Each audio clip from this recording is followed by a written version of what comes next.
job. I'm sure you will.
first time at the last game. Y'all sounded good. Oh, thank you. I enjoyed it. Appreciate it. Thanks.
gotten one before.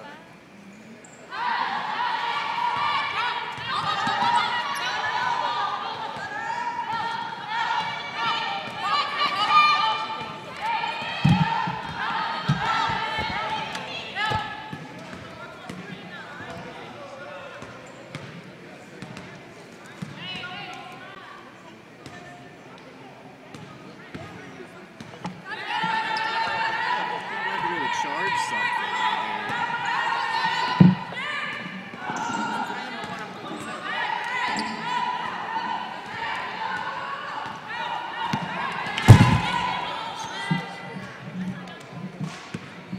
Is that your handiwork? Yeah, I was just trying to make sure they were all put back together. Starting another earthquake? Yeah. Already started one, right? There you go.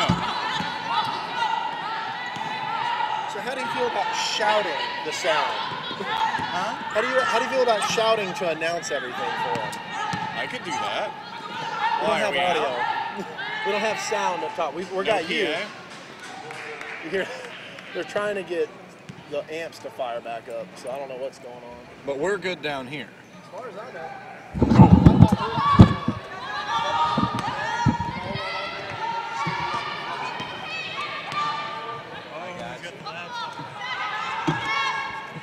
I don't know if any of it's gonna work, but I figure I'll try it.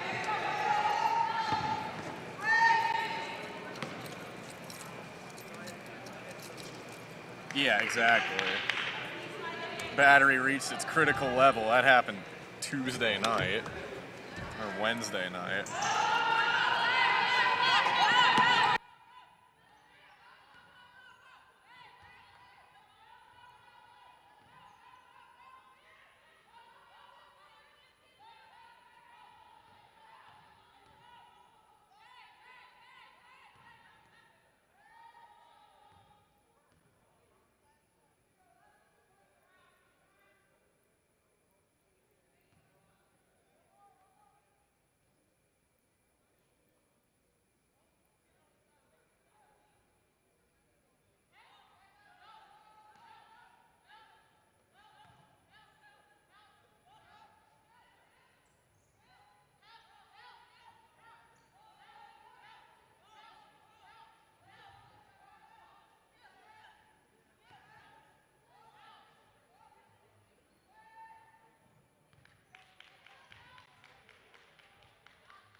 evening and welcome to the Convocation Center here on the campus of the University of South Carolina Aiken. We've got a Peach Belt Conference doubleheader finally between Flagler and USC Aiken. This one's been postponed a couple of times. Kyle Dawson and Nick Terry bringing you the action. And this one will be a bit interesting. We're going to be doing this one without any public address, as some of the amps are out here in the building. So I believe we have the exclusive sound in the Convocation Center tonight.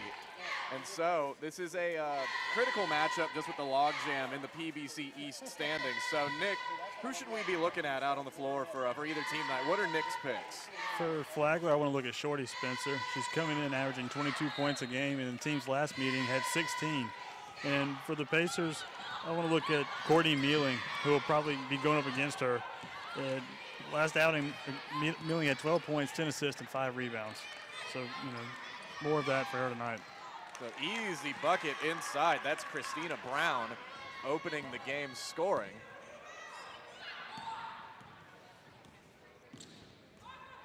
So this game was supposed to take place Wednesday. The pink zone play for K game got postponed a couple of times due to Winter Storm Pax, as Mackenzie Reese gets the Pacers onto the board. Tied up at 2 here in the opening minute.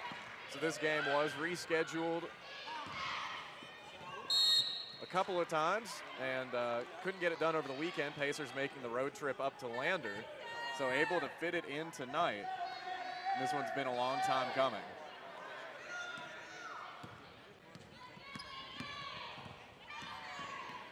The Pacers coming off of a loss at Lander on Saturday.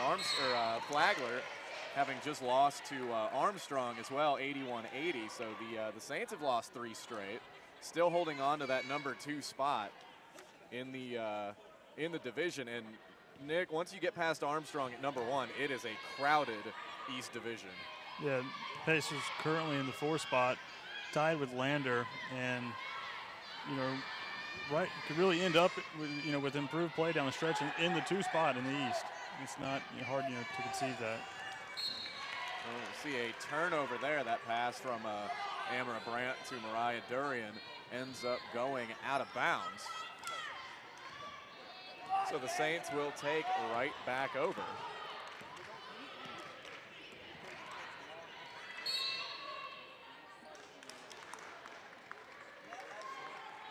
So we will see an offensive foul. We'll try and figure out that one going against Parker Naaman.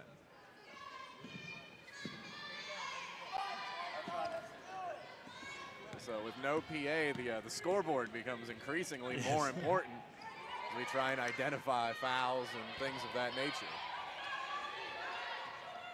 So Courtney Mealing with it over on that right side. She'll look inside for Reese. Reese going back for more off the glass. Won't get the roll. I don't know how that one hung up on the rim for so long without going. Naaman got the rebound. And here comes Spencer. Spencer pull-up jumper. That's good.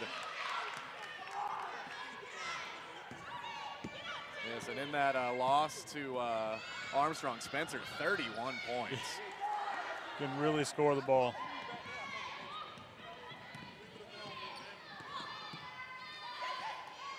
She's got it now. Right into the paint. That pass, she was looking for Naaman. Brandt knocks it away. It'll be, right now with Mackenzie Reese guarding Spencer, it'll be interesting to see, with the size advantage that Reese has, how maybe that impacts the matchup. When you look at a player like Spencer who shoots just shy of 45% from the field, you've got to throw whatever type of bad matchup you can at her. And Reese is a player who can certainly cause some problems for opposing scorers. This one will go right back to the Saints, though, as the outlet pass goes wide.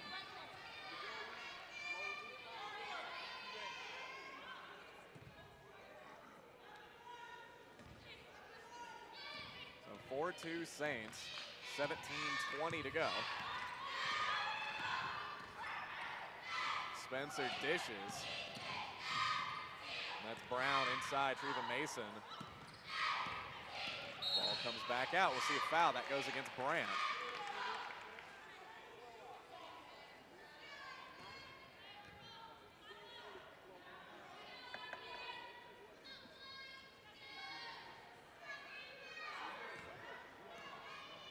So Saints to inbound from right in front of that Pacer bench. Spencer nearly has that one knocked away by Portia Martin, but Martin whistled for the foul.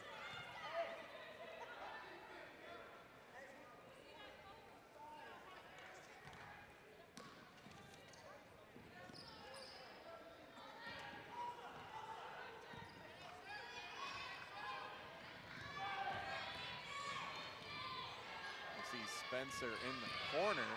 Spencer, tough jumper, draws back iron, rebound Reese.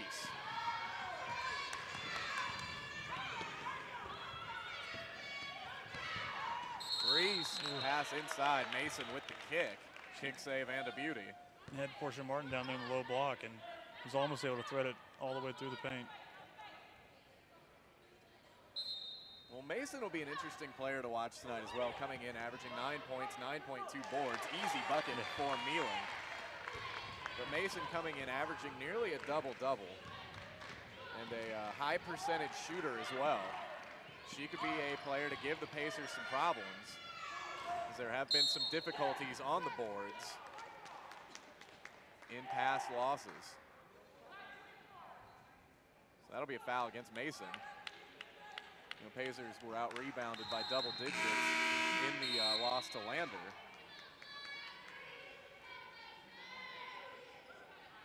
So we see Cassie Johansson and Kate Duff checking into the game. And Johansson could be a player to watch for the Pacers coming off the bench. In the team's previous meeting this year, she contributed 15 points on the road off the bench against Flagler. She also had a team high in rebounds against Lander in just a few minutes.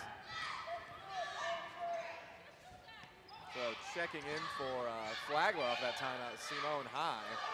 Johansson can't get the roll. It looks like we'll have a foul go against Reese.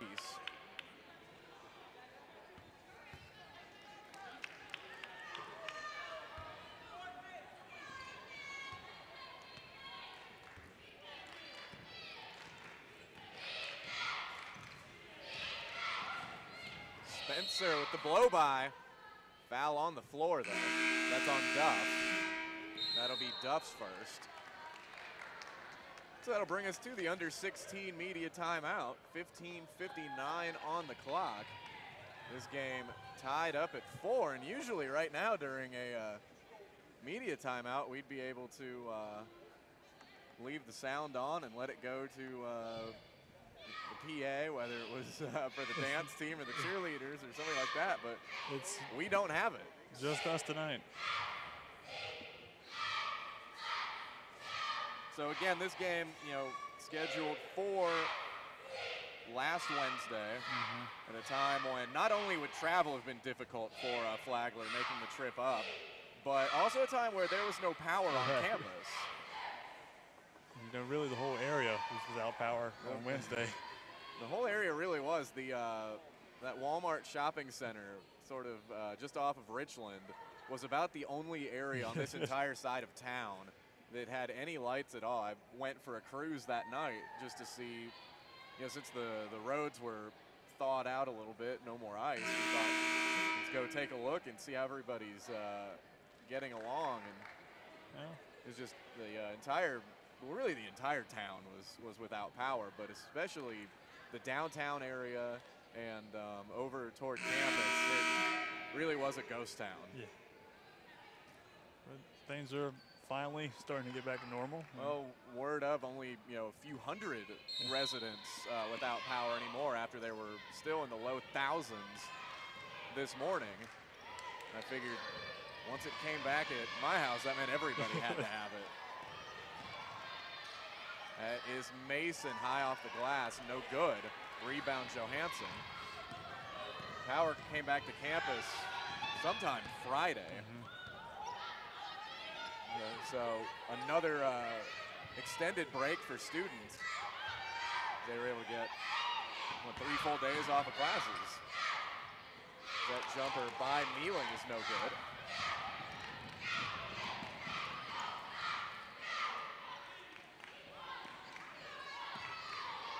Still even at 4s here. Spencer would like a screen.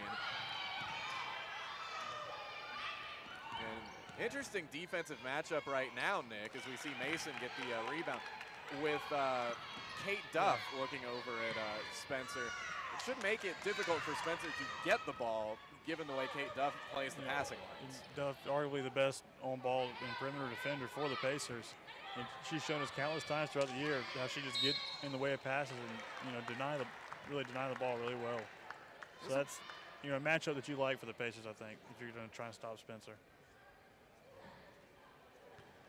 So we'll try and figure out who that foul went against. I believe that one was called on Spencer. So it should have been Spencer putting Johansson at the line for 2. And it was Spencer, and that is foul number 2. That's 2 fouls in just over 5 minutes. Well, and that puts her on the bench. Letitia Johnson checking in. So all of the buildup about Kate Duff defending Shorty Spencer is gone. We tried. Flagler going back to work with a 6-5 lead. 3 by High. No good. Reese another rebound. This is a Flagler team that comes in with a negative 2.6 rebounding margin, something that could work in the Pacers' favor. Martin, long bounce pass, ends up finding Reese in the corner. Back out to Mealing as we approach 10 on the shot clock, and we're there now. Johansson with 5. Duff inside. There's Reese going up high. No good. Rebound Mason.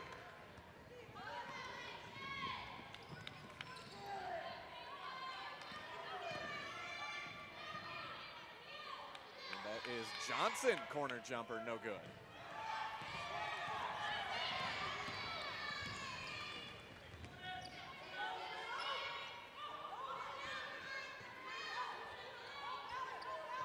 Pacers again working around the perimeter. Duff fouled on the floor. That will go against Johnson. And that will be team foul number 5. Mealing and Reese will come out. Brandt back in. And Carly Gilreath seeing her first action of the night. We'll also see Portia Martin come out. Mariah Durian back in.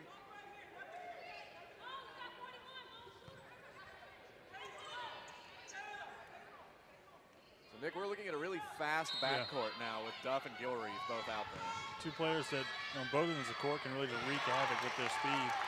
And also a good mix of shooters and defenders out there. You have Duff and Gilreath great at defending the perimeter, and really everybody but Johansson great outside shooters on the court as well. And if the Pacers are able to work Johansson off of screens like they just did, we don't have to worry about that, as she was able to get that pass from Duff wide open in the paint for an easy bucket.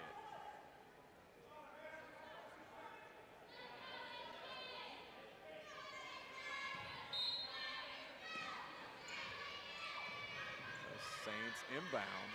About 13 minutes to go. Pacers up 7-6. Follow a jumper. That's Simone High, and that is good. So Saints right back on top. Durian left open, foot on the line, it's a 2.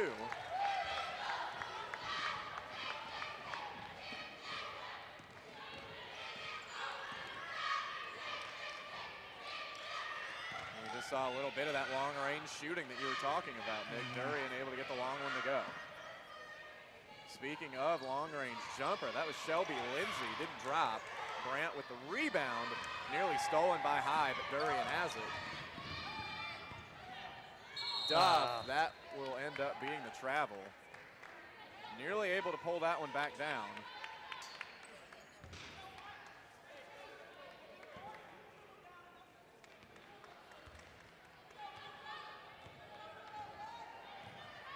So that one ends up going right back over to the Saints.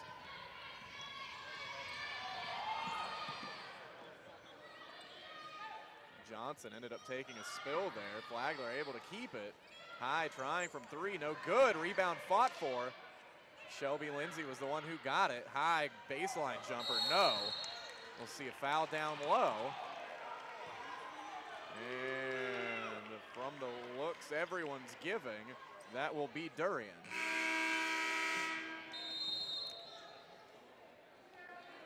We'll wait for the lights to change on the scoreboard just to make sure.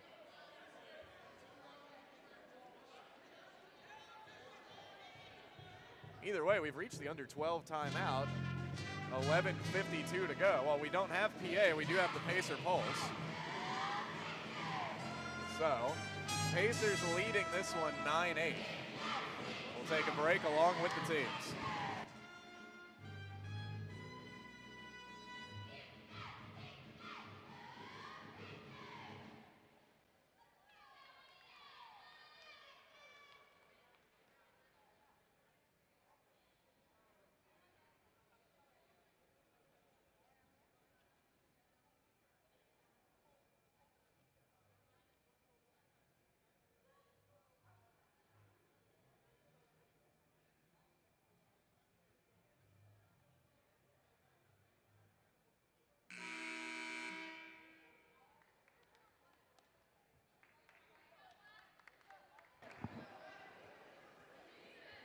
Back here at the Convocation Center, 11:52 to go in the opening half here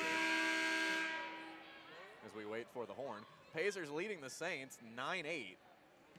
And that foul before the timeout was indeed tabbed to Mariah Durian, her first. Both teams with 5 fouls right now, so we're approaching the bonus on either side. The ball nearly dropped by Shelby Lindsay. Courtney Mealing giving her all kinds of trouble over there. Jumper, Letitia Johnson, no. Rebound, Johansson.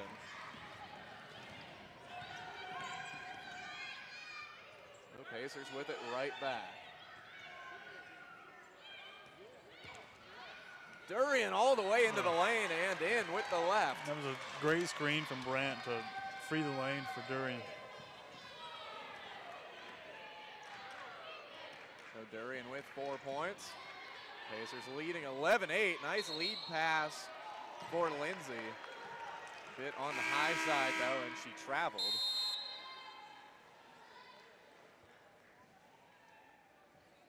That pass just inches lower. That's a bucket probably.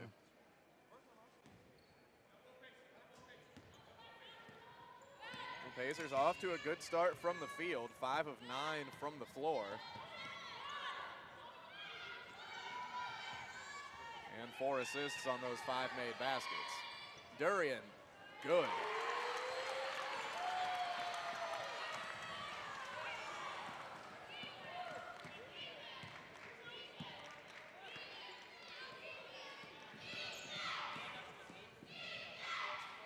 Johnson looking to get rid of it. She finds Shayla Williams.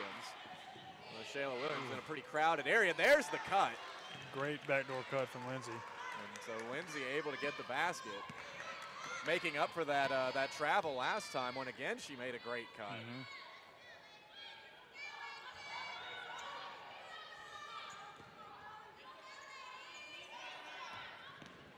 Shelby Lindsay, as we see Durian, that 3 comes up short. Shelby Lindsay, the team's second leading scorer, coming in at 12.6 per game. And she's the player as we get another horn. In addition to Spencer, it's Spencer and Lindsay who will provide the 3-point punch for the Saints. Those two are the team's leaders there. Yeah, in terms of makes anyway. Right. You come in with Spencer making 35 for almost 40% clip, and then Lindsay with 40 makes for just over 30% on the year. Too high, can't get that to go. Capable shooters.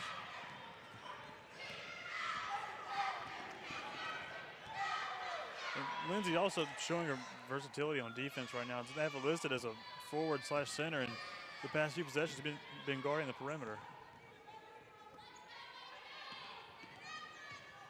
9.5 to go. Pacers up 13-10. 6 on the shot clock for Courtney Mealing. Mealing pulls from just beyond that free throw line. No good.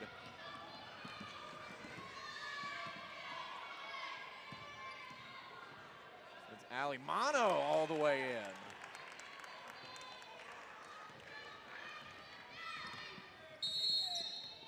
And with that, we'll see a timeout. We'll wait for the signal to see exactly what it is. It is a 30, taken by Mike Brandt on the USC Aiken sideline. So we'll take the quick break with him. It's 13-12 Pacers.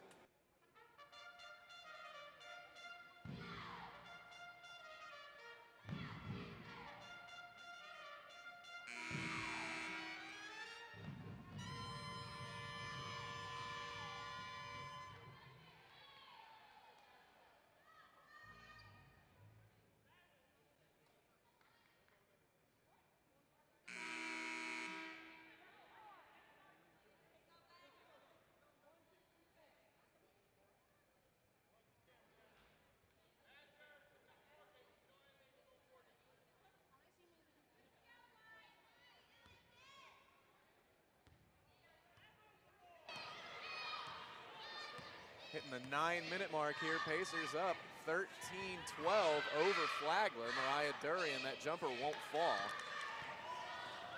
Rebound to Shelby Lindsay. So still no Shorty Spencer in the game. She picked up 2 quick fouls, which has limited her here early.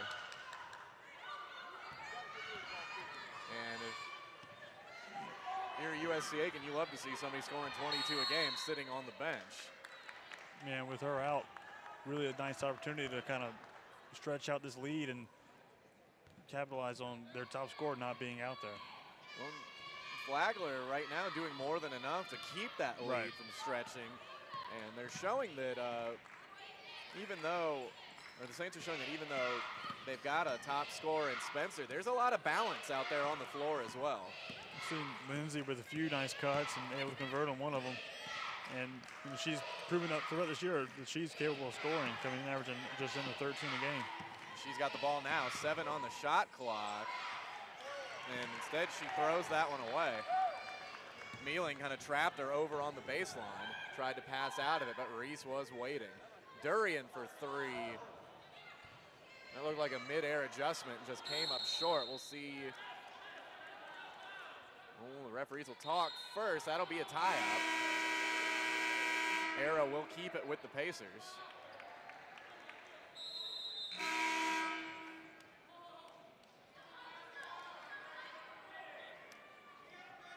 So that'll bring us, I guess that'll be the under-8 media timeout, as we've got 7:47 to go. Pacers still leading the Saints 13-12.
Teams back out on the floor coming out of the under-8 timeout. 7:47 to go. Pacers up 13-12. No PA here in the building. We're assuming our sound is good. We haven't heard anything otherwise. No.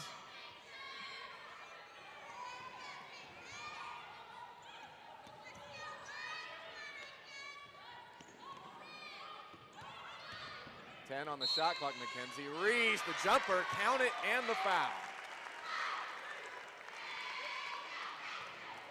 And Reese could be a player to watch here tonight. In the meeting a couple weeks ago, she had 13 points, 4 assists, and 9 rebounds. just a player that can always get it going. No free throw, no good. Portia Martin's got the offensive rebound, though. So Pacers will get a fresh 30 out of it.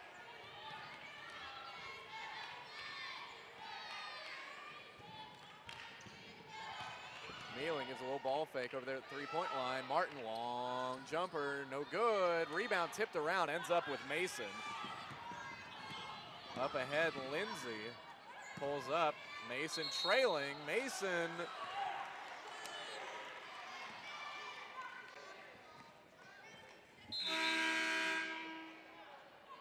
I believe the official word there was a travel. I don't see a foul being put up on the board. I think we can assume it was a travel. We'll call it a travel.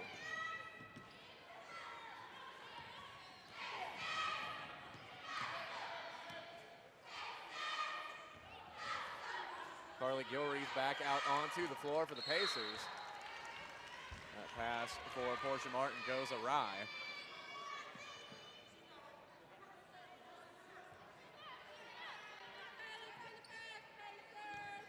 So Pacers trailing in the turnover battle right now, 6-4. Only issue for Flagler is that the Saints haven't been able to score off of a turnover yet. Pacers holding a 4-0 margin there. Flagler will try and reverse that here. Instead, that jumper from Christina Brown is no good.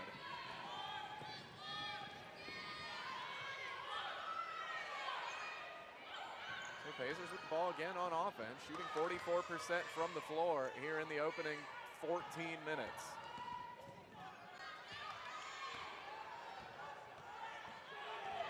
Reese finds Johansson. Good jumper right there in the middle of the paint. It was a great look by Reese.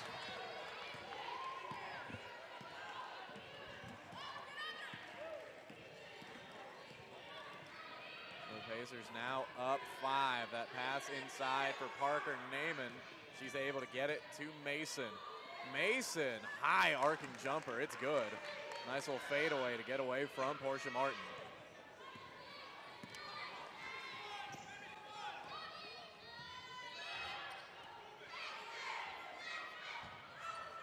Inside, Martin, no good. We'll see the foul called.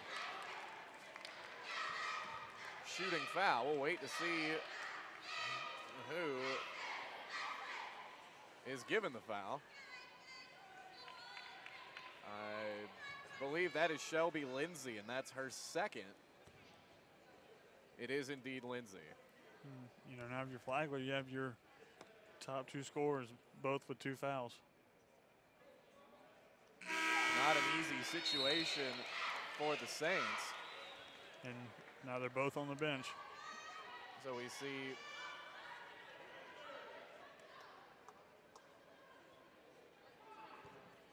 Simone High and Letitia Johnson back into the game. Those two combining for about 12 points per game. As Portia Martin goes 2 of 2 from the free throw line. Martin with her first points of the game. Pacers are up 5 as we're under 5.5 minutes to go. Mason inside in all kinds of trouble, passes out of it. Brown blocked by Johansson.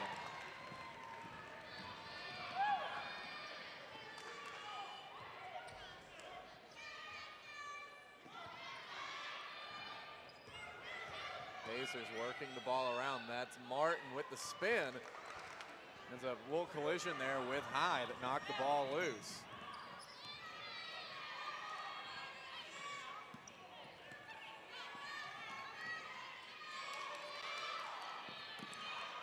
Well, with Brown now over to High. Now Johnson, 10 on the shot clock. Mono all the way blocked by Duff. No, no, no. And Gilreath with the save, passed that one through Mono's legs. Nice look inside, Martin wide open. Duff with the big block on one end and the big time pass to Martin on the other. Kate Duff making it happen at all ends of the floor. That 3, I think there was a partial block by Gilreath. Ball ends up going out of bounds. And we have a stoppage of some sort with 4:07 to go. A 30 taken by Flagler.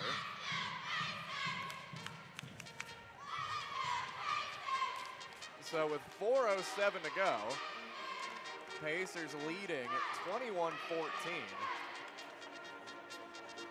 Shooting 50% from the floor compared to just 28% for the Saints.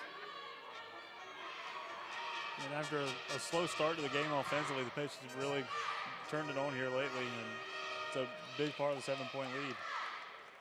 And Pacers, you know, in the bonus right now, so we'll be shooting free throws on every foul for the next 4:07. And Pacers 3 of 5 at the line, which isn't usually anything to be excited about, but when you keep the other team off the line, right, it's a bonus. And the Pacers ended up shooting, I believe it was 24 fewer free throws than Lander on Saturday. And free throws are a big part of, you know, this Pacer team. They're traditionally very good at shooting free throws, and we've seen a lot this season them be able to get in other teams into foul trouble and capitalize down the stretch from the free throw line. The Pacers also holding a +5 rebounding margin.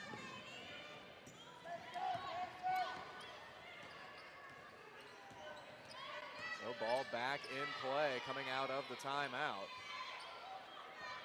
Durian finds Duff. Ends up back with Durian. Pacers will keep working this one around. Ends up with Gilreath, 8 on the shot clock.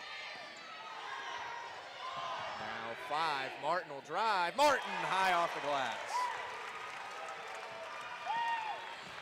And Portia Martin with 6 points now.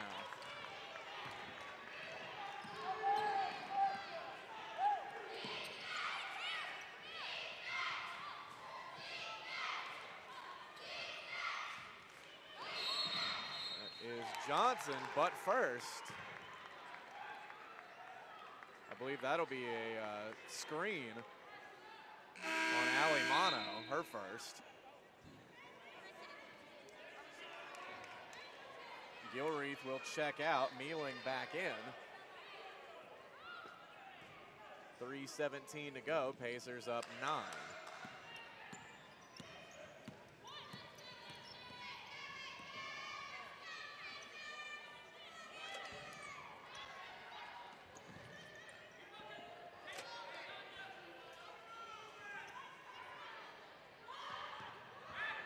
Shot clock down to 10. Mealing looking for room. Instead finds Martin back out. Wide open jumper, Duff, no good. Rebound, Christina Brown.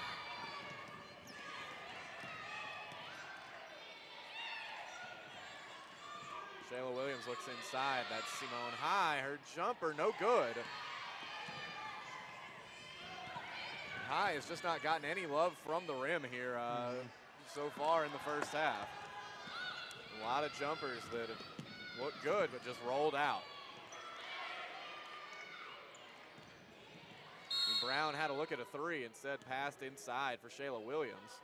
Foul against Martin. We'll see Parker Naaman come back in, and also Letitia Johnson for Flagler.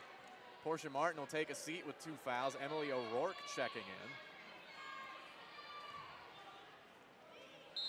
So Martin has a seat with 6 points.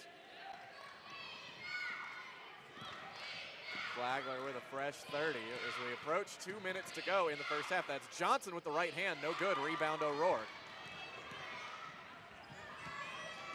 Pacers will head back the other way. So we're under 2 minutes to go now. Pacers leading by 9. Durian will look to drive all the way to the basket, gets it to drop.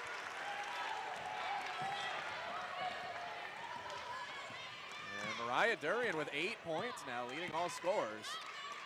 And the Pacers are up 25-14.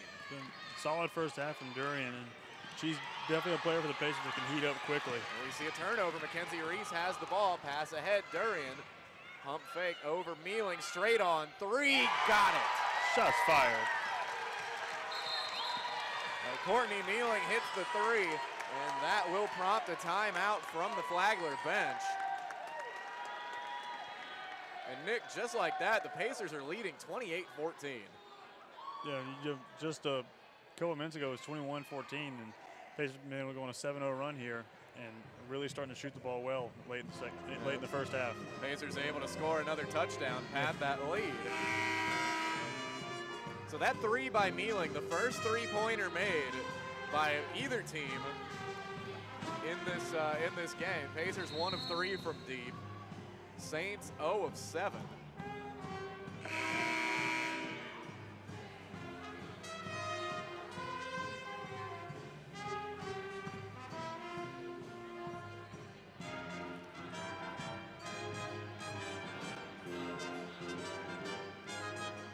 So Saints with the ball as we're approaching a minute to go.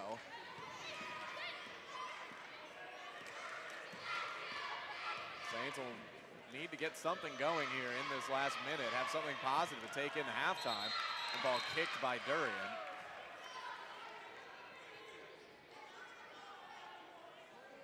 Right now, I think the positive to look at heading into the locker room is that Shorty Spencer and Shelby Lindsay will be back on the floor in the second half, both with 2 fouls here. You get those two back out there, and you never know what can happen. And in the previous meeting this year, the Pacers were up 15 points in the second half, but ended up losing 76-7 to the Saints. So they've shown they can come back against the Pacers already. And the key will be keeping those two out of further foul trouble. So it'll be interesting to watch them the first, maybe 5 minutes of the half.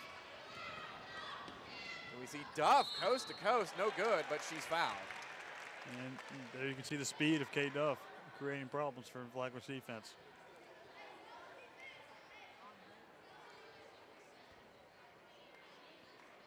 That foul may be changed. We'll wait and see.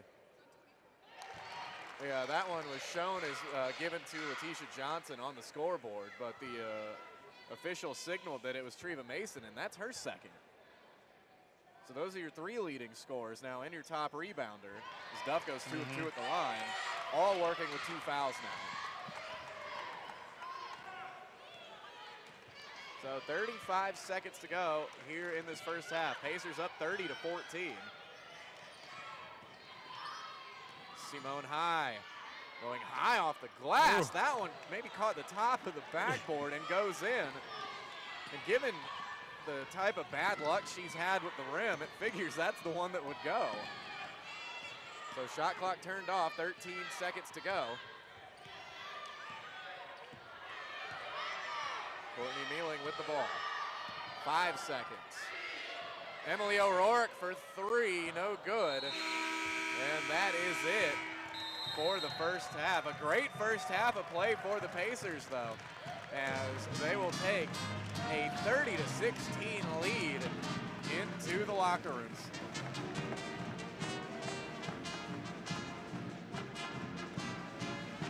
And so, before the teams run off,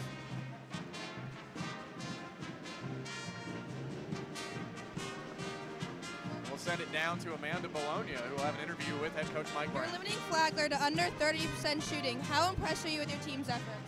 Well, it's much better than it has been, that's for sure. We got Shorty Spencer in foul trouble. It's going to be a different ball game with her coming out in the second half, because I'm sure she'll be shooting about 80% of the shots. But we did a nice job, with the team that we had out there and what they had out there. We did a good job defensively, and the intensity was much better than it was against Lander.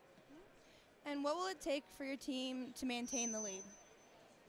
Constant pressure, and hard work. We got to continue that. And as I mentioned, it's going to be a different ball game when you bring Shorty Spencer, because she's somebody that can dominate the game. She had 23 at halftime the other night, first 10 points of the game against Armstrong. So hopefully we can just contain her and keep executing on offense and get good shots.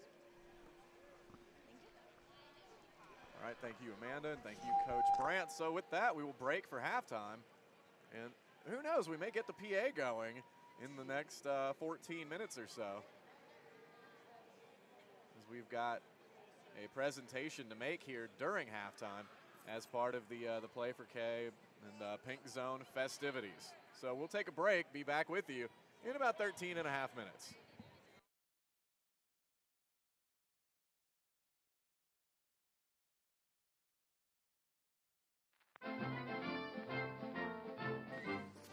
Today our halftime guest is Dr. Chad Leverett.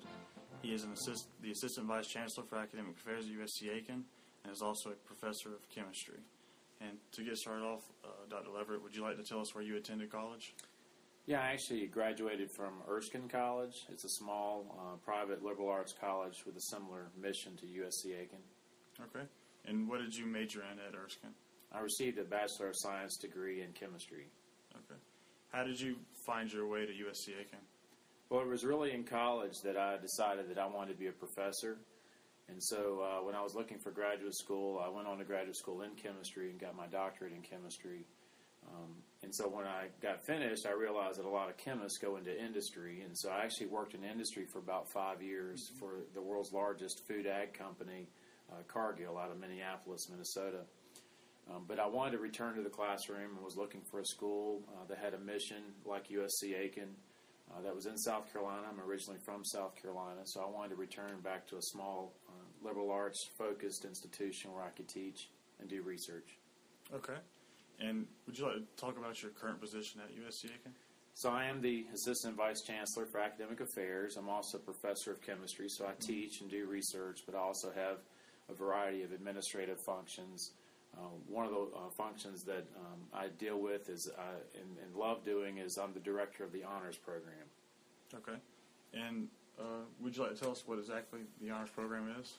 The honors program is an academic program for USC Aiken's best and brightest students. It's a program that offers these talented and motivated students lots of different opportunities. They get individualized learning experiences by working with our faculty. It's really important to focus on what the program is not. It's not a program to give students extra busy work. It's not intended to be too hard, which is a fear that many students have. Rather, the program is really designed to enrich and deepen the experience that our students have here on campus. We have honors students that represent all majors on campus, and the honors program works with these students to allow them to go deeper into their major with these one-on-one learning experiences with our faculty.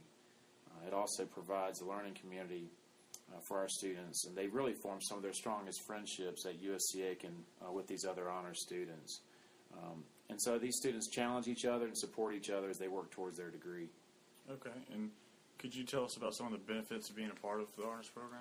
Yeah, there are many, actually. So I'm going to kind of talk about some benefits that students have while they're a student with us, and then some benefits they have when they graduate. As a student, the main benefit is the academics. It's the chance for students to go deeper into their subject, again, under the direction of some of our best professors.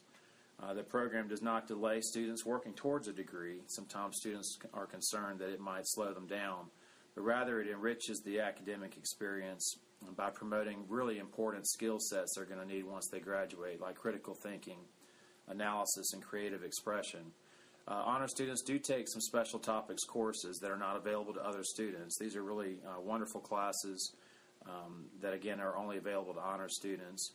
They enjoy close fellowship and study opportunities with other honor students, so it takes USC Aiken is not a very large institution with about 3,200 students, but the honors program has about 70 students, so it really brings the campus down and makes it more intimate for these group of students as they work together.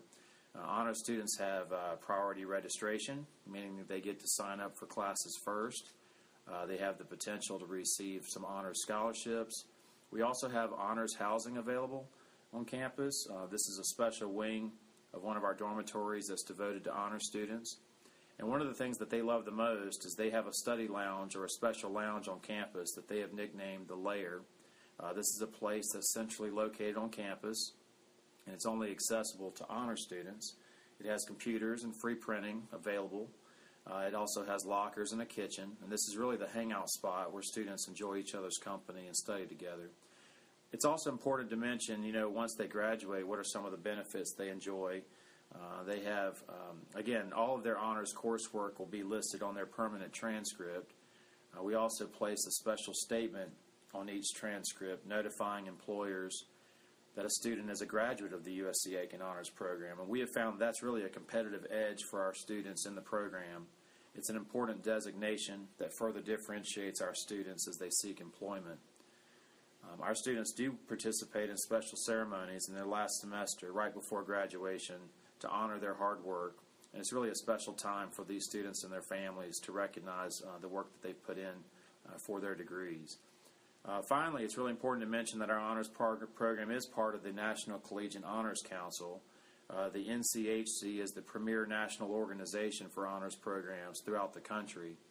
And that, again, just sort of adds sort of a level of quality for our program that's going to mean something for our students, and really adds further distinction when employers see that on their transcript.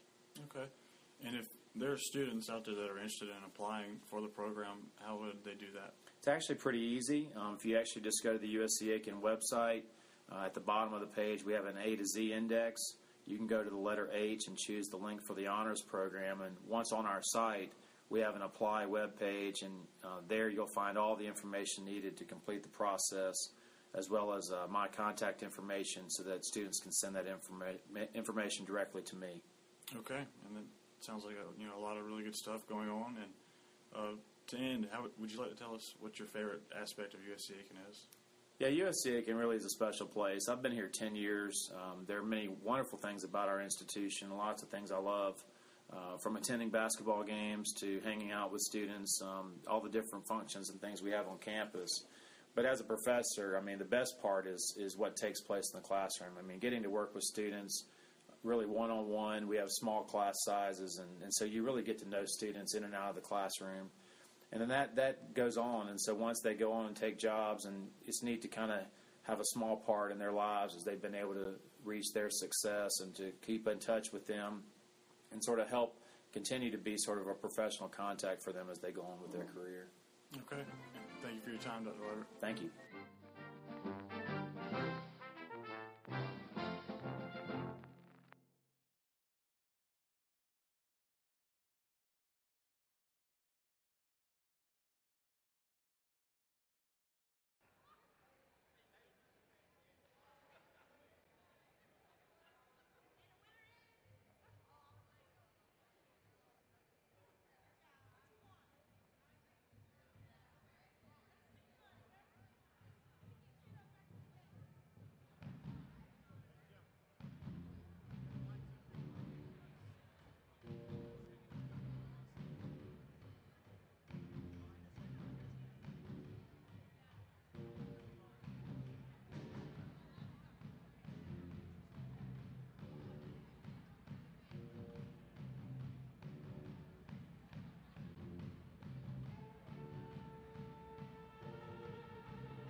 We're back here for the second half. USC Aiken leading Flagler 30-16 after the first half of play. Kyle Dawson and Nick Terry bringing you the action. And Nick, the big story in that first half was the foul trouble for Shorty Spencer and Shelby Lindsay over there on the Flagler side. And we saw, the top two scorers for Flagler get into quick foul trouble, each with 2, and really become non-existent for much of the later half of the first half. And that was when the Pacers made their big run to get that 30-16 halftime lead. 4 points combined in 13 combined minutes, both not anywhere near what those players are usually doing. So Pacers able to profit off of that. Treva Mason with the half's opening bucket, and we, I believe, are going to see the third foul against Shorty Spencer. And that's big. That's a huge foul. I had said in the last minute of the first half that we needed to watch her and Lindsay in the first few minutes of the second. Lindsay not out on the floor. We do have PA back, which is a good thing. We have sound in the arena now. So it won't be nearly as much of a guessing game with fouls and turnovers and things like that. Getting closer and closer to, being back to normal. Courtney Mealing, that 3 comes up short. Scramble for the rebound. It's still knocked around. Portia Martin comes away with it. Good play by Amara Brandt to rip that away. She'll pull from deep. That 3 is good. Shots fired. Brandt had been waiting for that one over there on that left wing for a while. Those are her first 3 of the night.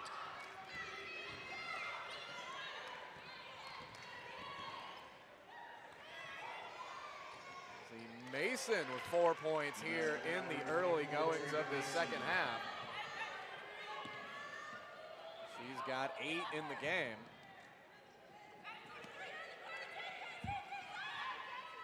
Pacers up 13.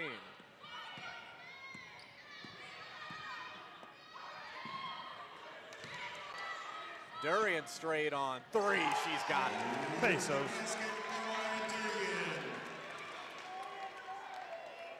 So Pacers now as a team 3 of 5 from deep, compared to 0 of 7 for the Saints. Durian now with 11 points, leading all scorers by a good bit. Spencer comes up short, fires ahead for Mackenzie Reese. Courtney Mealing open over there in the corner, pump faked. 3, Durian, no. Offensive board for Brandt. That's really what we expect from her. She always seems to find her way to the ball and makes all the hustle plays.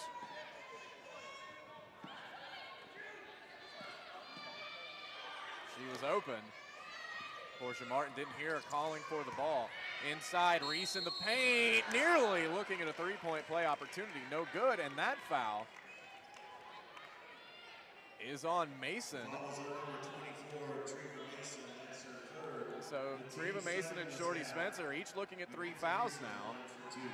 And Shelby Lindsay about to check back into the game. This will be her first action of the half. So we'll have to keep an eye on her as well to see if she's able to avoid that 3rd foul. We'll see Mackenzie Reese head to the line for 2 here. Reese no good on the first. Lindsay and Simone High coming back out onto the floor. And Shelby Lindsay just 1 of 2 from the floor in that first half. 2 points, 2 fouls. 2 rebounds, 2 turnovers, so deuces were indeed wild for Shelby Lindsay. But now the Saints do have all 3 of their top scorers and their top rebounder out on the floor.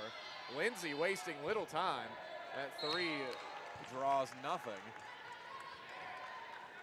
But at this point, after sitting for so long, Lindsay and Spencer both going to have to sort of shoot themselves out of a cold stretch.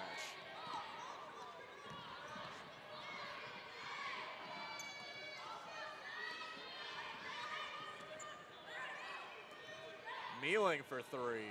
That one's no good. Reese, the offensive board. Inside, Martin. Those Pacers have been really working on the board so far, Nick. Yeah, at halftime had a 20-14 advantage, and it really carried that over into the second half. We've seen multiple rebounds here. Rebounds on the offensive end as well. So Mason with all 6 of the Flagler points in the second half. Nearly a turnover. Pacers come away with it.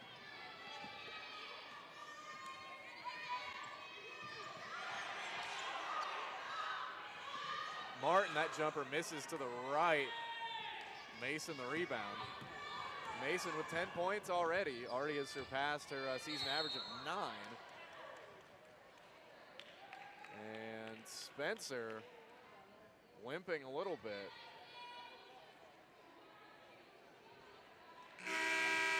So a rough night for Shorty Spencer continues. So that foul, number 2 on Amara Brandt. Shorty Spencer will have, may end up being that ankle looked at over there on the sideline, but we'll take the under 16 media timeout along with the teams. 15:48 to go. Pacers on top by 17.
$15:48 to go. Pacers up 39-22 over the Saints. That's Shorty Spencer. Deep 3, no good. She appeared to have rolled an ankle or something on that last possession. Had to have a seat over on the bench, but she appears to be no worse for wear. Back out on the floor. Courtney Mealing, the pull-up, too strong off the glass. Rebound, Treva Mason. That was a nice look from Mariah Durian. Was able to find Mealing. Mealing just couldn't convert. Lindsay for 3. She's got one. So Shelby Lindsay with 5 points now. And Nick, another thing that's interesting to look at, Mason and Spencer still both out there with those 3 fouls. Yeah, you know, the Flagler coach is trying to stick with them, and really when you're down by 14, you kind of want to see if they can play with them. Yeah, you really can't. Right. Take them off the floor. Just have to be careful. Trust that they can play with the fouls and maybe find their shot along the way. That deep 3 comes up short, and Spencer still looks to be limping a little bit as she backpedals. Kate Duff a little strong on the layup. Spencer is hobbling over there. And both Lindsay and Spencer are seniors, so they, you know, experienced players that probably know how to play with foul trouble. Breakaway from Mealing. She's fouled. That's Ali Mono.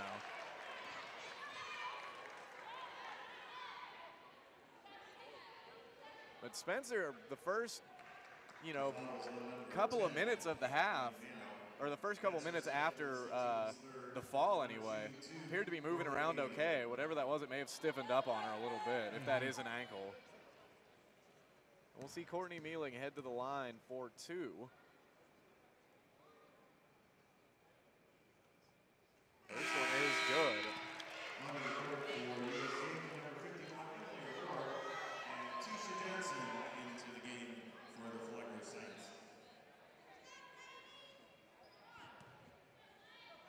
So we see Spencer will take a seat.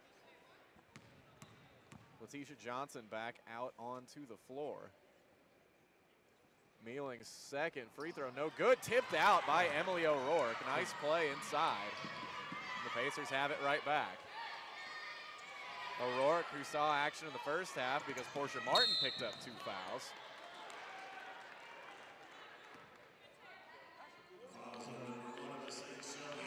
And that is Shelby Lindsay's 3rd foul. We'll see if they stick with her. You already have Johnson on the bench. Well, Mason just left. Shayla Williams checking in for Mason. Yeah, so Mason and Spencer both on the bench. Lindsay's still out there, though. Pass inside. Lindsay gets the steal.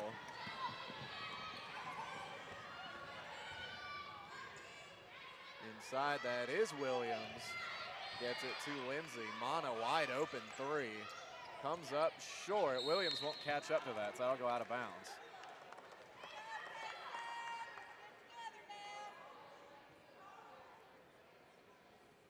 So we'll see Portia Martin and Amara Brandt come back in. The Pacers, number 15, Portia Martin, number 25, Amara Brandt. So they will join O'Rourke, Kate Duff, and Carly Gilreath out on the floor. 13:49 to go. Pacers up 40-25.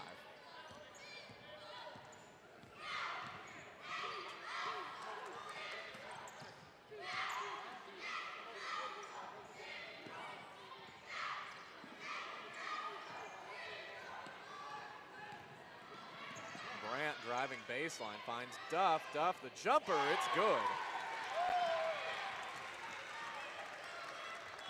Basket number 22, Kate Duff. Kate Duff now with 4.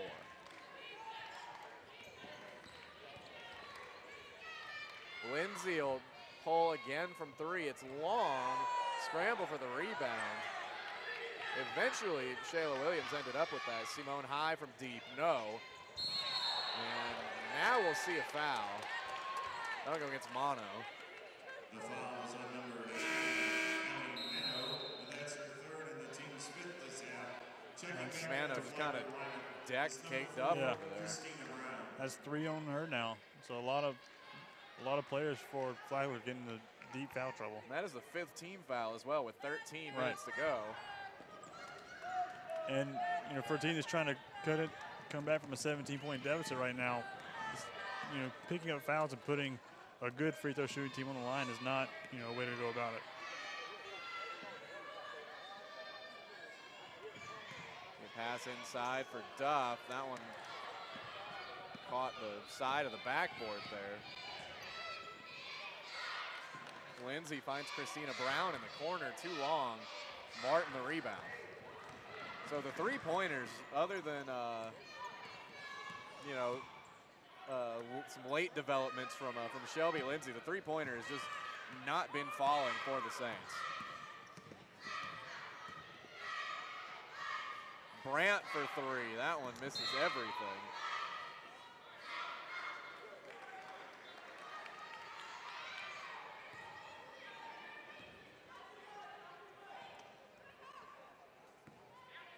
The Flagler will take back over as we're approaching the 12-minute mark.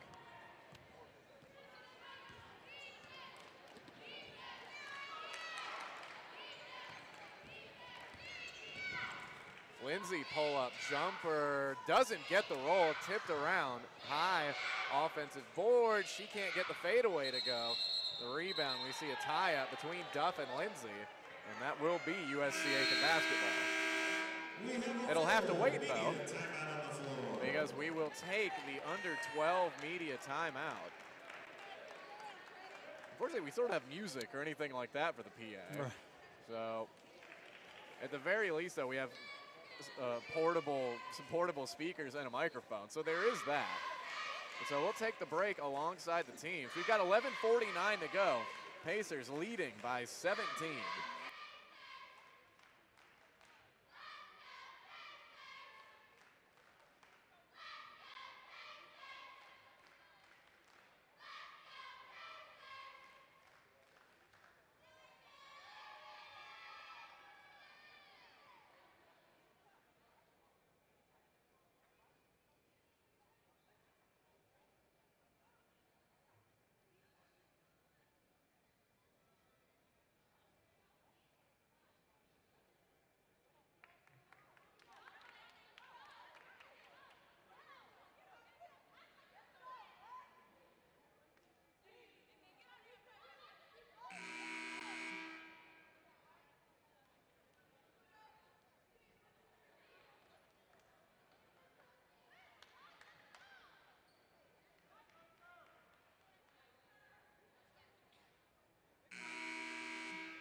3:49 to go. USC Aiken leading Flagler 42-25. Before we get too much going, though, foul against Christina Brown. Her second. Flagler looking at 16 fouls. Back on the court comes number 24, Treva Mason.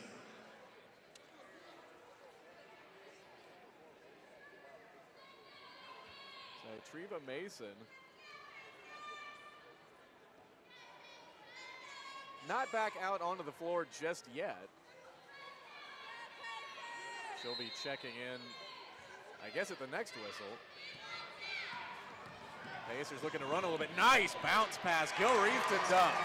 That was a great pass from Gilreath. Threw it from about half court and was a perfect bounce pass right to Duff.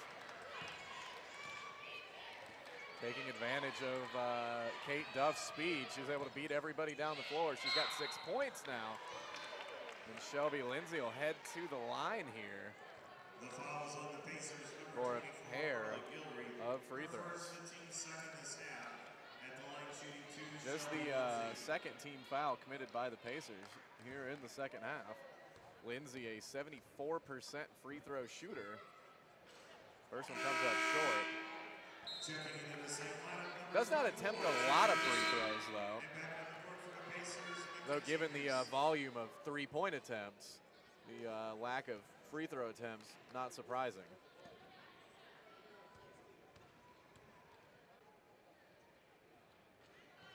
Both free throws miss. So the Pacer lead remains 19.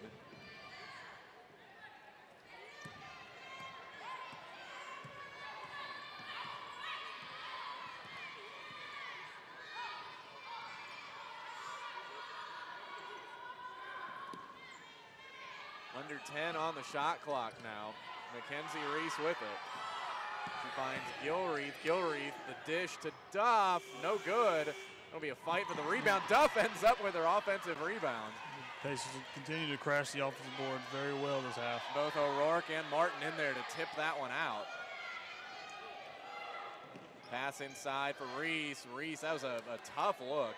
Mason comes away with the rebound. We see Shorty Spencer over there at the scorer's table. She'll be checking in soon. And when she comes back in, it'll be with those 3 fouls. The fouls on the Pacers, Carly Gilreath. That's her second, the team's third. The second foul against Carly Gilreath is number 11. will bring Spencer into the game. So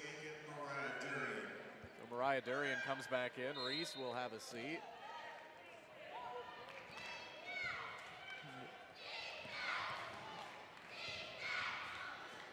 Mano drives all the way. Count it and the foul. So 3-point play opportunity here for the Saints. Good. The fouls on the Pacers, Emily O'Rourke. And that's her first, the team's fourth. Mano to the line for the 3-point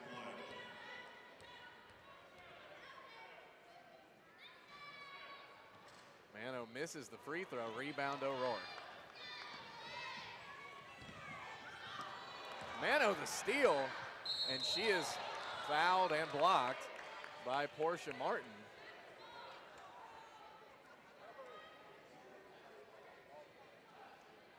The fouls on the Pacers, number 15, Portia Martin. That's her third, the team's fifth. At the line shooting 2 again, Allie Mano.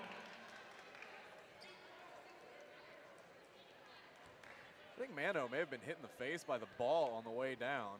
Yeah, she was grabbing her face when she was arrested up against the goal, and quite possibly that could be why.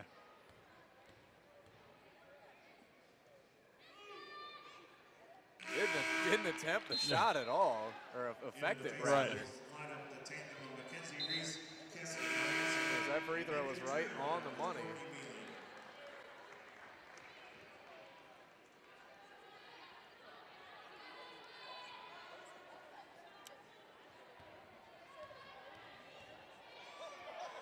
So Mackenzie Reese, Cassie Johansson, Courtney Mealing back out on the floor. Mano, after taking a shot to the face, 2 of 2 at the line.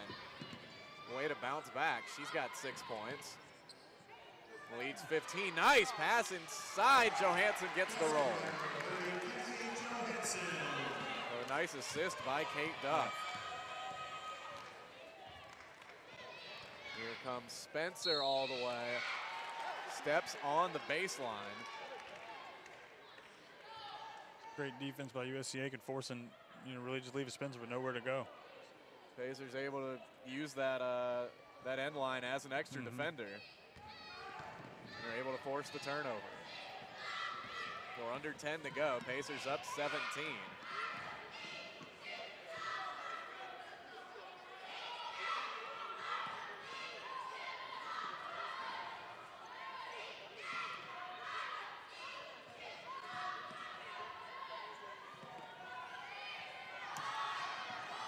Four on the shot clock. Durian puts up the jumper. It's pure. Durian continues her great night with 13 points now.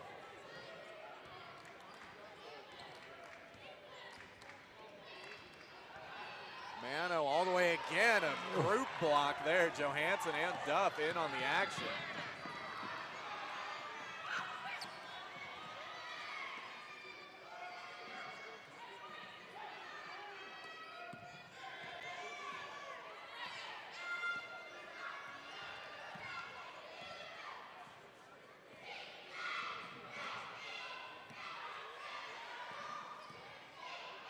See a long pass, Reese to Durian.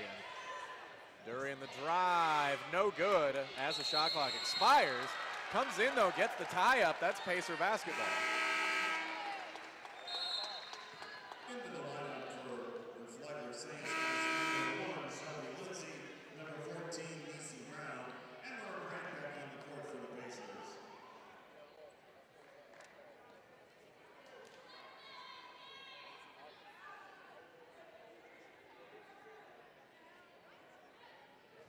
See Shelby Lindsay back out onto the floor.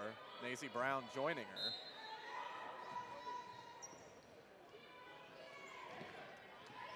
Pacers with a fresh 30. 8.5 to go.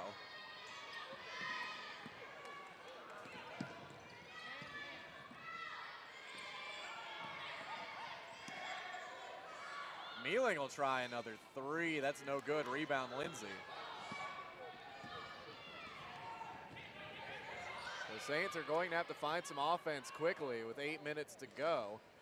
Mano comes up short, but she's got her own rebound. That's Simone High, fights off a bump.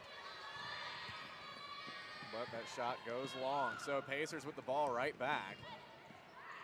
Here comes Mealing into the paint, uses the window. So Mealing now with 8.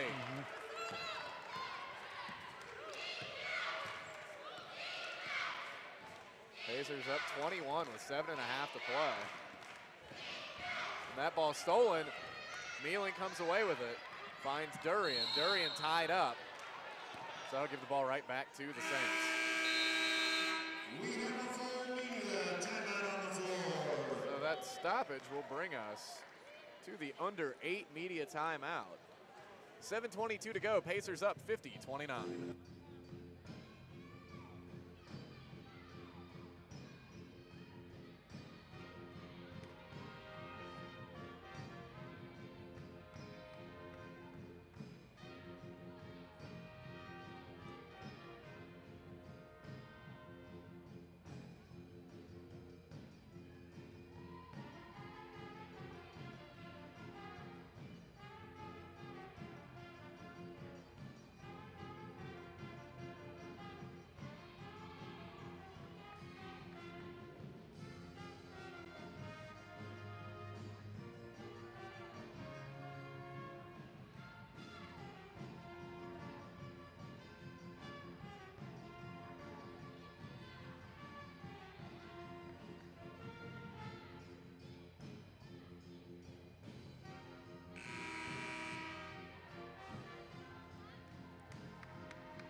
back here at the Convocation Center. 7:22 to go.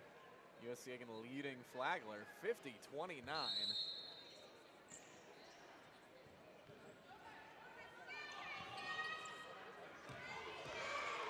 As the Saints have really struggled with foul trouble so far.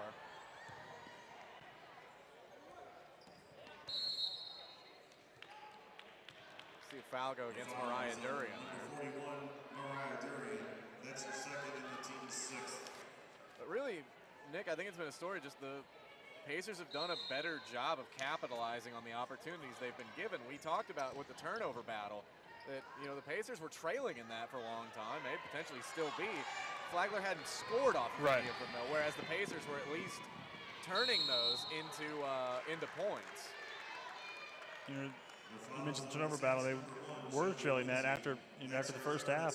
But you look at halftime, they had a 6-0 advantage in points off turnovers, even though they trailed in that category. So, like you said, just they've taken advantage of the opportunities given to them, and Flagler hasn't. And that's a big part of the 21-point lead right now. Courtney Mealing at the line looking to add to that. That was Shelby Lindsay's third foul.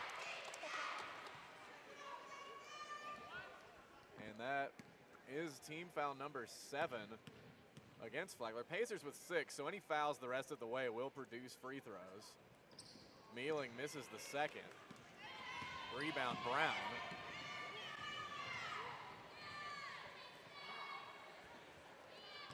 See Mason go to work inside. Good defense by Cassie Johansson. Pacers with the ball back.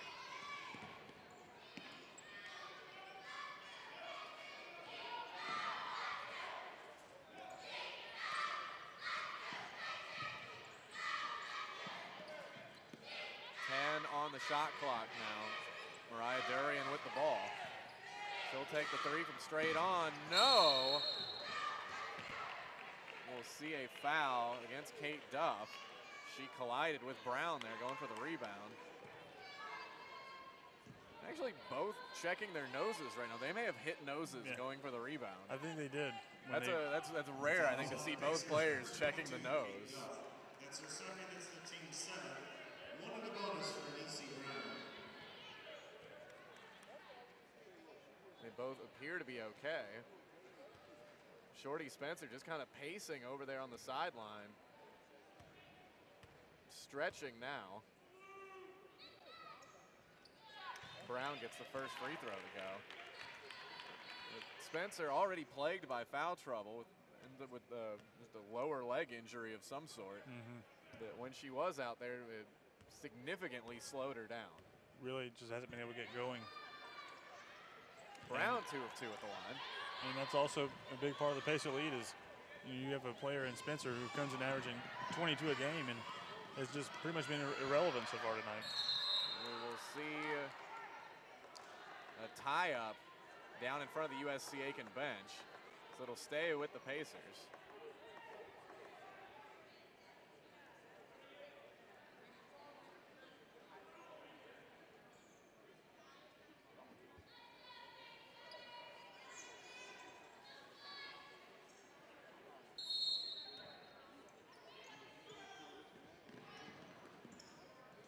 .6:10 to go. Pacers up 20. Johansson, the pull-up jumper is no good. That rebound's going to be fought for. And another tie-up, that time between Lindsay and Mackenzie Reese. So that'll end up going to the Saints.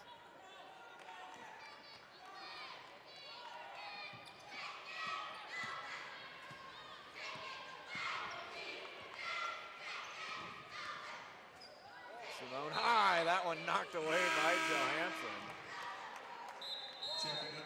See Jasmine Coach coming into the game. Coach seeing her first action of the night, replacing Durian. A strong showing, another strong showing tonight from Durian. High, nearly gets that to drop. The foul is on the Pacers, number 30, Cassie Johansson. That's a foul on Johansson. At the line, shooting 2, number 32, Simone.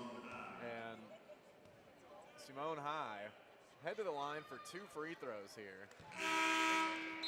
Any shot that she's put up that's even touched the rim has gotten the worst roll possible. Otherwise, she'd probably have 18 points right now. Yeah, you know, we saw the one shot earlier. Anyway, the one field goal she was able to make was by far the highest degree of difficulty of the night. It's like all the shots that have been close to going in haven't been able to drop, but she gets one like that to go. Just another Flagler player who hasn't really had the best night. Yeah, and for her, it's just been bad luck the entire time. Those have been good shots that just won't fall. The touch at the free throw line was right on point, though, so she does have 6 points. But it feels like she could easily be pushing 20 right now with some of the shots she put up, especially in the first half. So 6 on the shot clock. We'll see if Courtney Mealing knows that. Duff, the floater, it's good. A good play by Duff not to panic there and not put up an off-balance 3. She got the ball with about 2 seconds on the shot clock and was able to barely get it off, and a nice shot around the free throw line. So Reese giving a foul there on the Spencer drive. Spencer coming in 85.5% from the free throw line.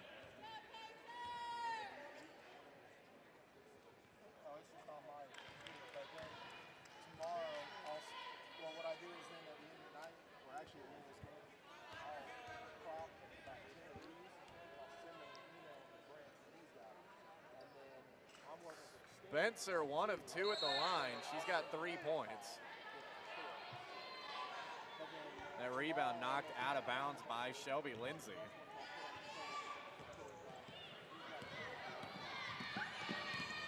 So it's Pacer basketball with 5 minutes to play. That pass a little too hot to handle for Duff. Ends up out of play over by us. Somebody will have to get it. We have a 30-second timeout on the floor. With Ron Zimmerman's dad able to scoop up the loose ball. Winners, and here come the numbers. 706. So we've got a full timeout taken here. 4:48 to go. Pacers up 19.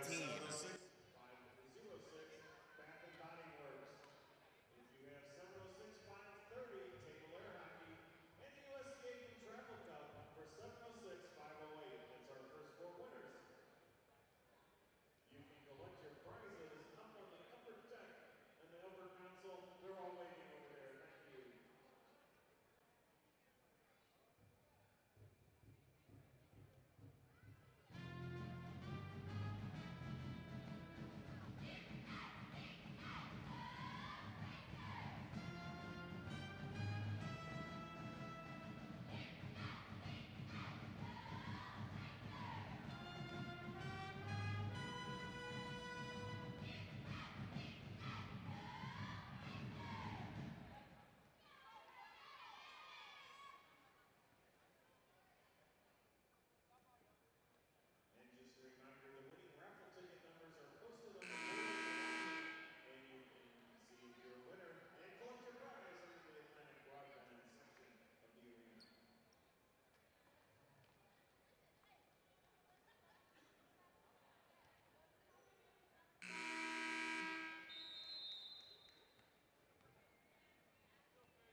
.448 to go. Pacers leading the Saints 53-34. That Shorty Spencer pass knocked out of bounds by Kate Duff.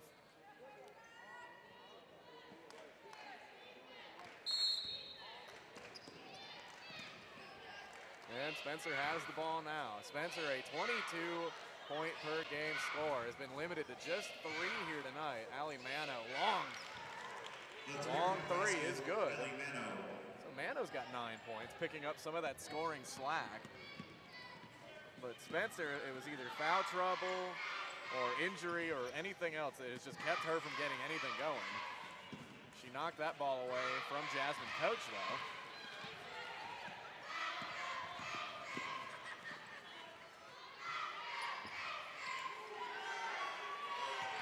6 on the shot clock. Kate Duff inside. Carly Gilreath threw that one up. Treva Mason the rebound.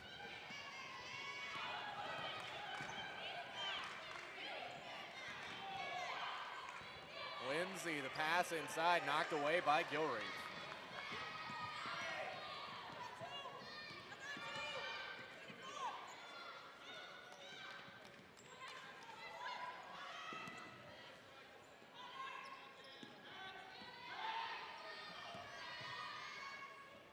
Shot clock now down to 10. Mackenzie Reese with the ball, top of the key, finds Gilreath. Gilreath, the pass back out to Reese. Reese for 3, no. Oh. I don't know how that didn't drop.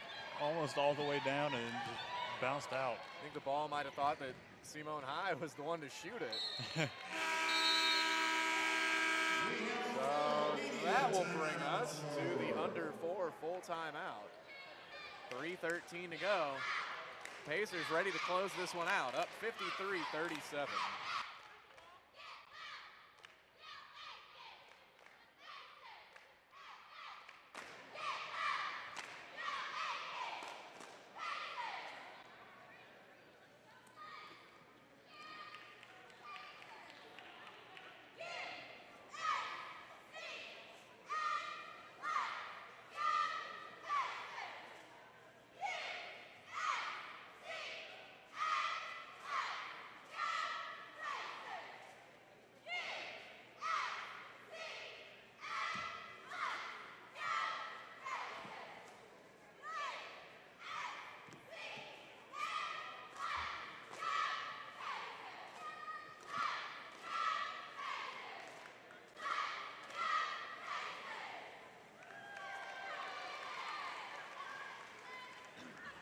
And our next raffle ticket winners, they all start with 706. So the last 3 numbers, 532, you've won a Cracker Barrel Gold gift card. If your ticket ends at 549, it's Bath and Body Works. And if it's 555, you've won 4 planetarium passes to the DuPont Planetarium.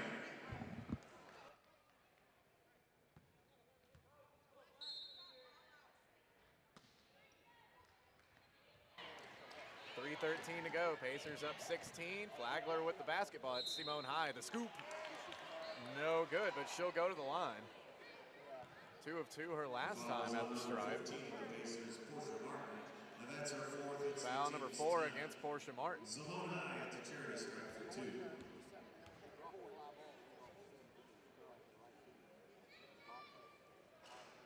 First free throw, no good.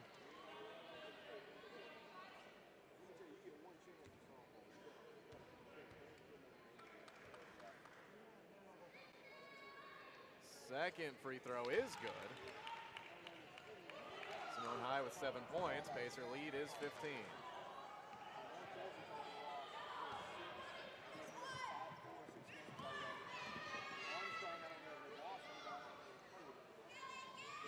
So Pacers just trying to put this one away here as we're under 3 minutes to go.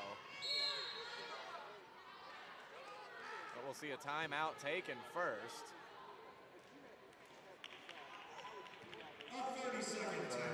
30-second timeout charged to head coach Mike Brandt.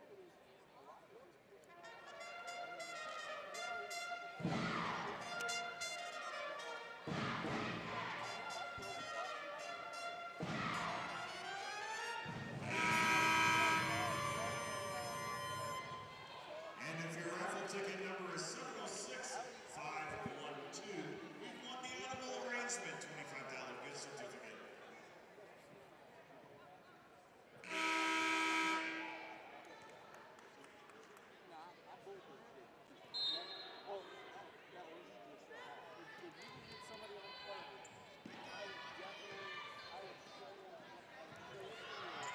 Under 3 to go. Pacers up 15.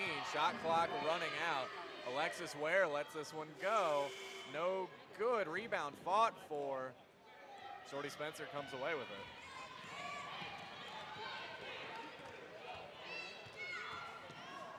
Spencer, that pass out to Mano. Mano, no good. Rebound, Treva Mason. Mason, that one was partially blocked by Johansson. Johansson said, no, not today.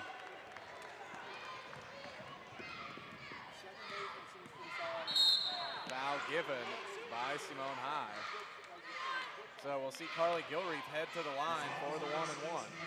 That's her first for the team's eight. At the line for one of the bonus, Carly Gilreath.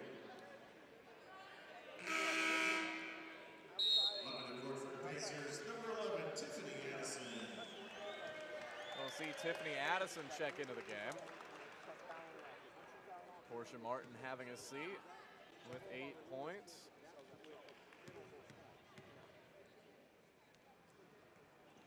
Gilreath the miss, Mano the rebound. Bounce pass inside Mason, but Mason, a little shuffle of the feet there. The Flagler lineup, number 21, Marie Taylor. Marie Taylor coming into the game now for the Saints.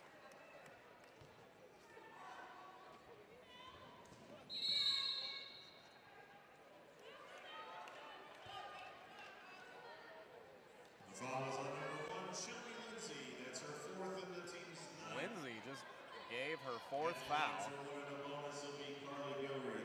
So it'll put Gilreath right back onto the line. Another shot at the 1-1. Before that, though, let's take a 30. I believe that one charged to the Flagler side.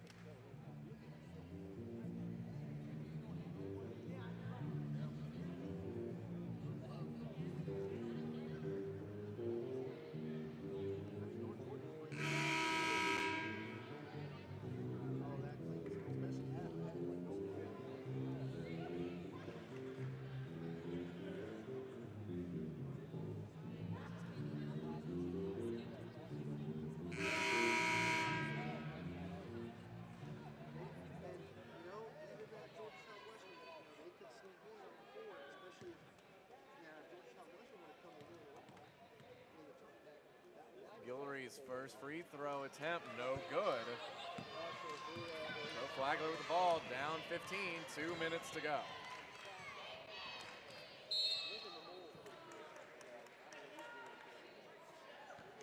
Spencer. Tiffany Addison. Fouled by Addison. Shorty Spencer at the line for 2. So we'll see Spencer head to the line for 2. This is good. That whole change in Monday night game doesn't fly.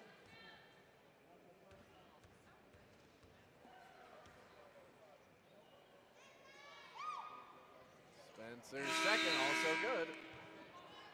Coming on the court is number 14 of the Saints, Missy Brown.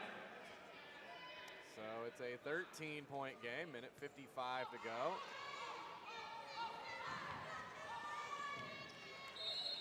Ball tipped out of bounds, so it will stay with the Pacers.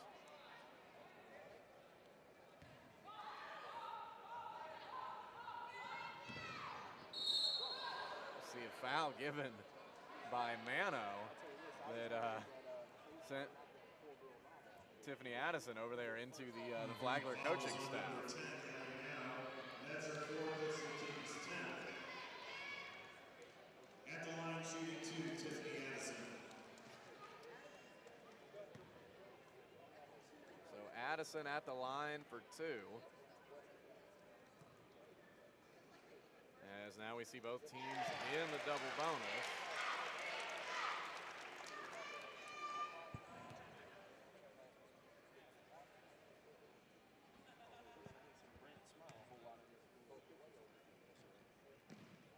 Addison 1 of 2, coached the offensive board.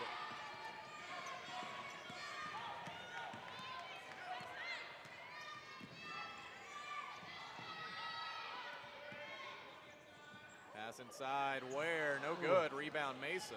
It's a really nice look from Carly Gilreath. Able to find Ware, but not able to get the bucket.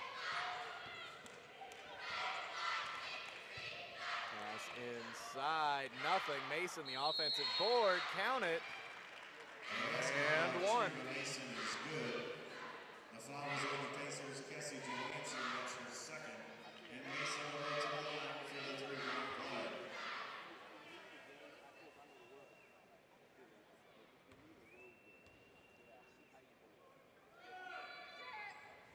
Mason gets the three-point play. She's got 13 points. It's just an 11-point game now with a minute 22 to go. Flagler's really started to chip away. Tiffany Addison, the one-woman press breaker,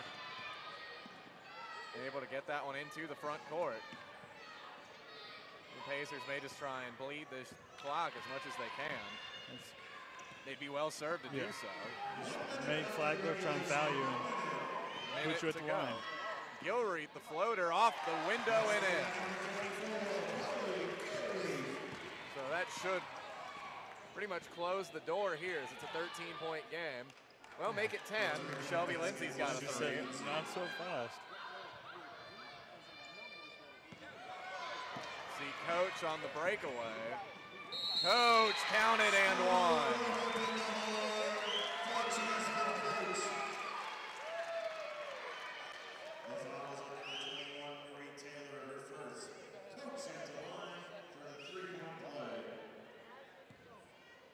So we'll see Jasmine Coach try and pull off the three-point play here. And with this result tonight, assuming the Pacers can hold on, USC Aiken would be a half game behind Flagler for second place in the Peach Belt Conference East Division. So it would drop Flagler to 7-9. Pacers would move up to 6-9. Put them a half game ahead of Francis Marion. And with another home game Wednesday. And a full game ahead of Lander and Georgia Regents, who are down there at 5-10. You have a home game against Georgia Southwestern Wednesday, and which is a very good team. Georgia Southwestern just kind of languishing at the bottom of the West Division at 4-12. Yeah. So another opportunity to creep closer to that number 2 spot in the East. Mason gets the roll, so she's got 15. Shot clock is turned off. Pacers probably dribble out the last 30. Instead, it's Johansson, gets her own rebound, puts it in. So 9 points for Cassie Johansson. The lead is 12. We'll see if Lindsay can put up another three. She's going to try it, got it, and she'll have a chance for 4. Lindsay is good. Lindsay has finally started to score here, but just a little too late for the Saints. That's her third, and going to the line for the rare 4-point play, Shelby Lindsay. Yeah, the foul trouble kept her from getting this one going until too late. That free throw gives her 12 points, and it's an 8-point game, 13.2 to go. Pacers, there's the long inbound pass. Coach has it. Coach, that ball knocked away by Lindsay. So Pacers will inbound with 9.8. Should be able to just ice this one here.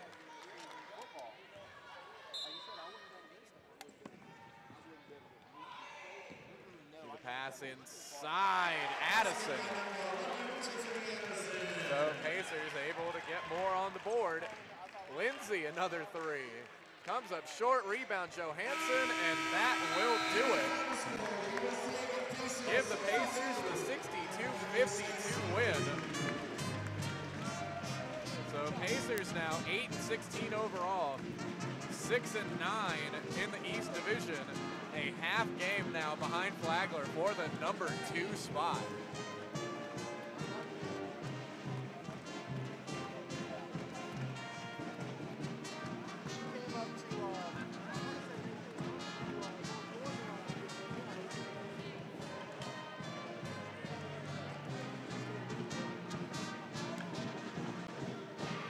So we'll send it over to Amanda Bologna, who is with head coach Mike Brandt.